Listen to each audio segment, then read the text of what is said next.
Well, ladies and gentlemen, if you have any questions, please raise your hand. I'll get to you as fast as I can. And please mention your name and company and stand so that we can all kind of get to know each other. Any questions for Robert? Don't be shy. I'll ask the first one, just because I have my own mic. First one.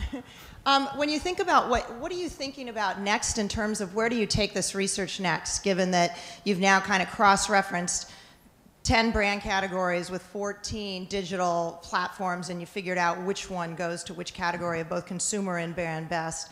Where do you want to push that work? Where do you go next in terms of your explorations for your research?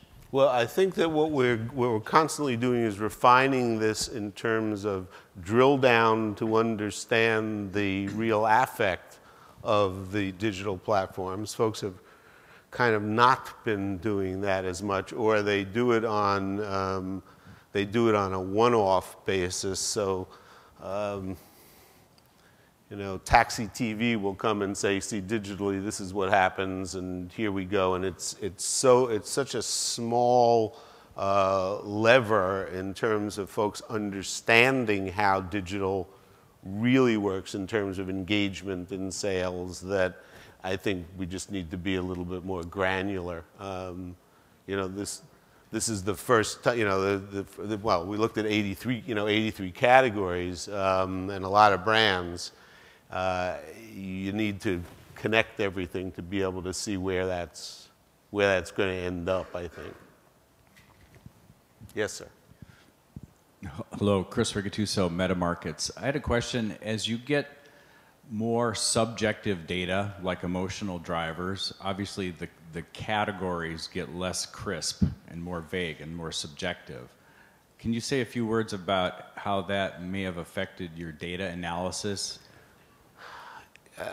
Yeah, I actually don't think that that they are they're not subjective.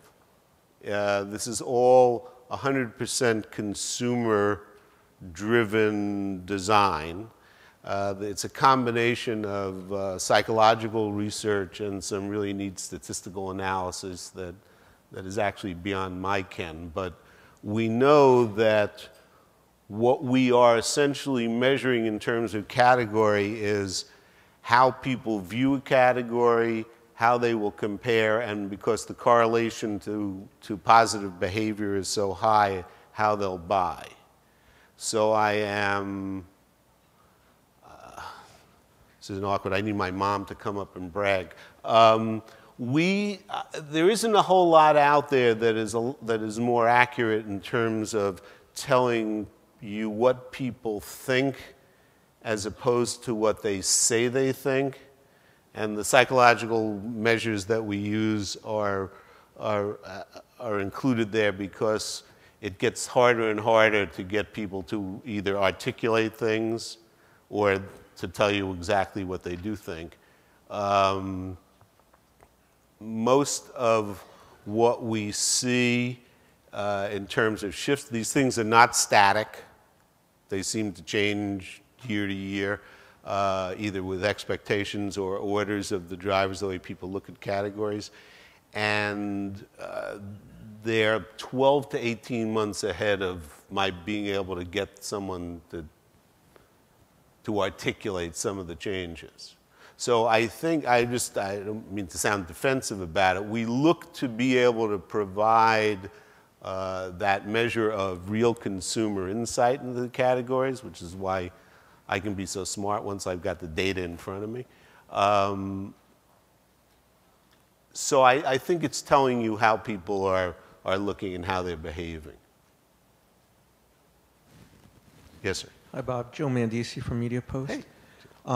So I think I heard you say that friends and family is still a very influential source for brand marketers in these categories. Can you tell me, give me a perspective on how influential the digital component of that is with social media versus still all the offline conversations that people actually have, and also talk about it generally and for digitals. Okay. One, I can't give a complete answer to because the 83 category, they change from category to category. in certain categories, the aspect regarding social marketing is extraordinarily high. I mean, it makes this large percent contribution, and in others it does not. So you've got to take it on a category by category basis. The digitals are always going to have a higher level of expectation regarding the items in terms of family and friends. And, you know, that's a term that we've come to sloppily use. Only, you know, it captures everyone. But they are looking for other people's opinions about things. And they're looking at it at a much higher level of expectation than the general population. I'm sorry, and the last part of that was? Yeah, the aspects regarding brand value and brand expectations, immediacy, transparency, items like that, digitals index much, much higher than the general population, significantly higher. And you know, one could turn around and say that there was a psychological aspect of the personality that did that.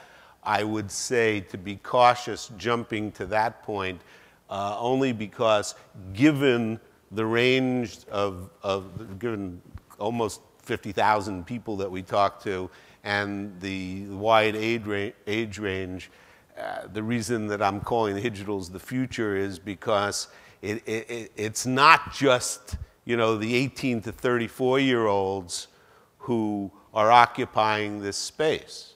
And I think that the patterns that we're going to see are going to become more and more part of what we see with the general population. As I said, this was the 16th year that we've done this.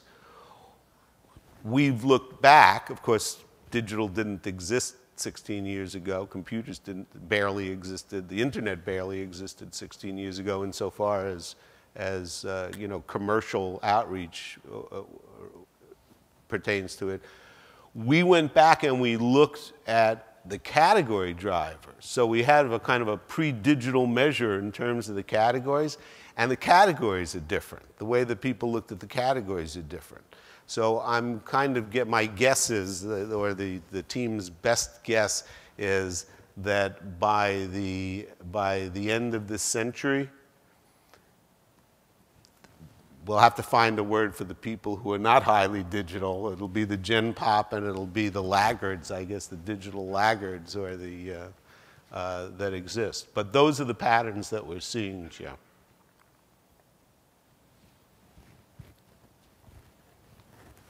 Thank you very much.